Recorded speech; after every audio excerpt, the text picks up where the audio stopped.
Welcome everybody to a meditation on negotiating. Maybe you're preparing for an important business negotiation, or maybe you're feeling like you're stuck in old emotions and conflicts in your relationships. Either way, we all really do need a skill for proper negotiation, and that's what we're going to be doing here right now. So go ahead and get in position, and we will get our stellar journey started.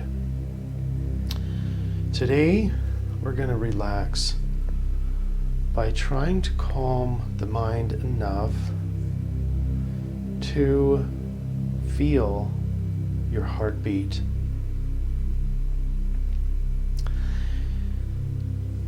Now, if mind is too scattered,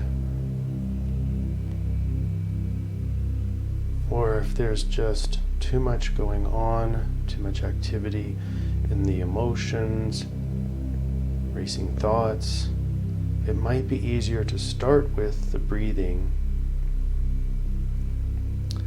But the reason why heartbeat is so important in this case is because true negotiation is going to be coming from the heart. It's not about sacrificing everything. It's not about sacrificing everything in your own life, in your own will. But it's also equally not about getting anything. So calm your mind enough to see whether or not you can feel your heartbeat, because you're going to be tapping into the heartbeat. But if not, that's okay.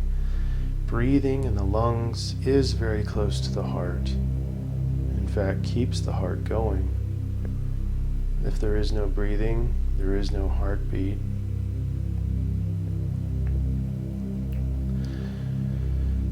And I want you to try to build a commitment for true negotiation. And true negotiation is a place where agreement is reached, not through power, not through selfishness, and equally not through utter sacrifice of yourself. True negotiation comes from finding the solution which will increase or improve both people's positions.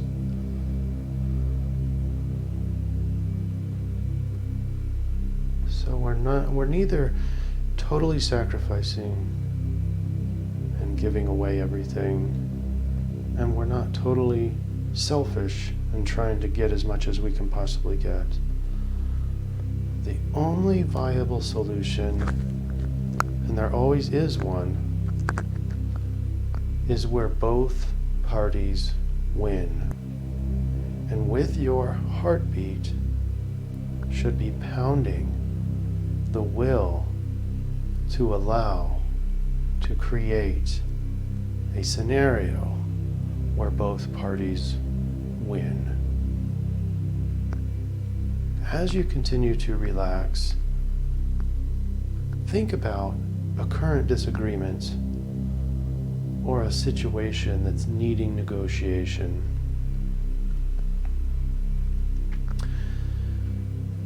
Notice the power struggle, either in you or in the other person.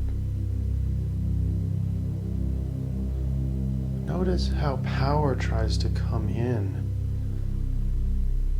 mostly out of fear that one party is going to get less than the other party. We begin to compare. And that's when power comes in. Power is more of an ego manifestation. Notice if this is an older disagreement or if it's a new negotiation that you're about to make. Try to notice the personality manipulations that might be possible. And whether or not they're conscious or not doesn't really matter too much.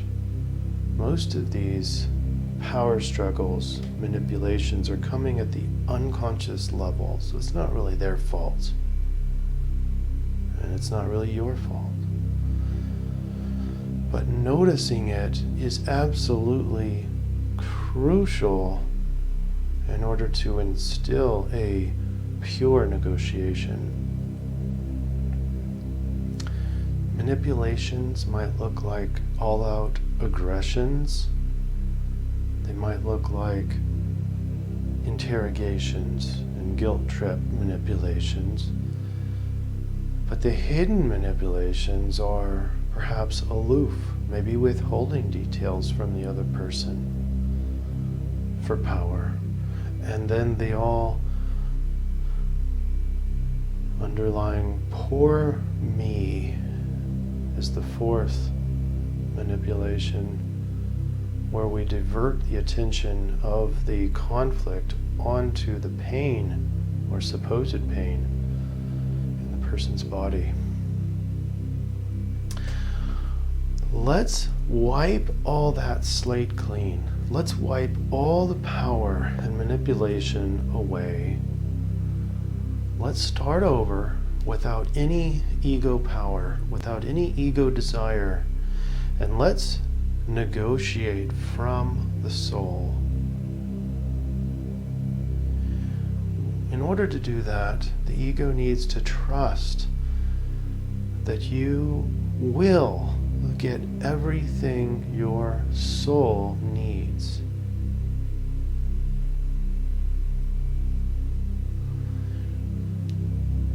And now come back to the current disagreement or situation needing negotiation and become aware of your own emotion concerning this negotiation. Perhaps fear, perhaps excitement. But what is your vision of the outcome? And how attached to it are you? Are you so attached to this vision that you cannot see any other option? If so, you will more than likely end up in suffering.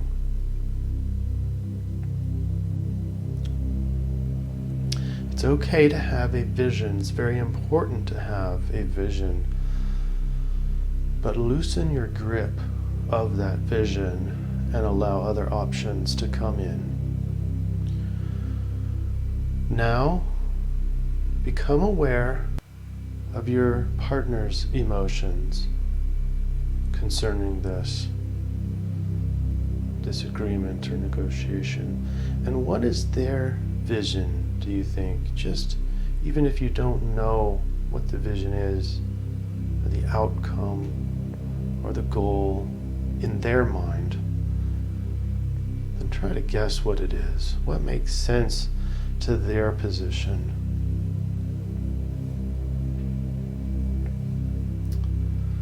Now, comparing both of these visions, is there a place that is in the middle of these two visions?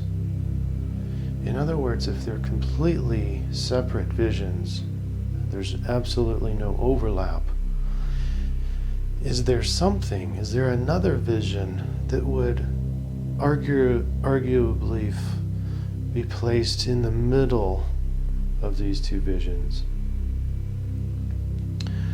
A place where both parties improve. Notice how it feels to improve. How good it feels how the endorphins tend to populate in your skin when you feel and reach the aha moment of, I can improve my position and they can improve their position too. Notice how it feels good to sacrifice that ego desire so that the other person can also improve.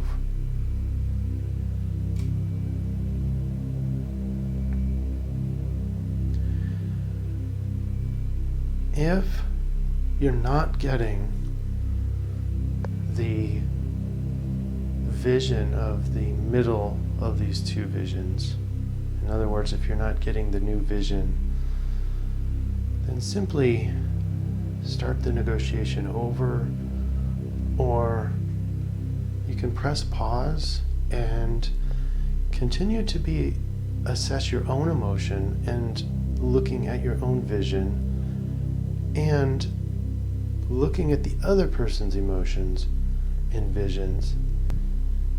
And don't try to force a solution for yourselves, but more allow the insights to come in and affirm to yourself, repeat to yourself that there is another solution. There is another solution, and allow the world and the synchronicities around you to teach you what that new solution is. For the rest of you, we're going to come out of our meditation and we are going to conduct our Project Co-Mind report for July 30th, 2018. And it's a fantastic, soupy, molasses day after the last week's eclipse. And I'm looking forward to describing why we got into all this negotiation stuff. We'll do that next.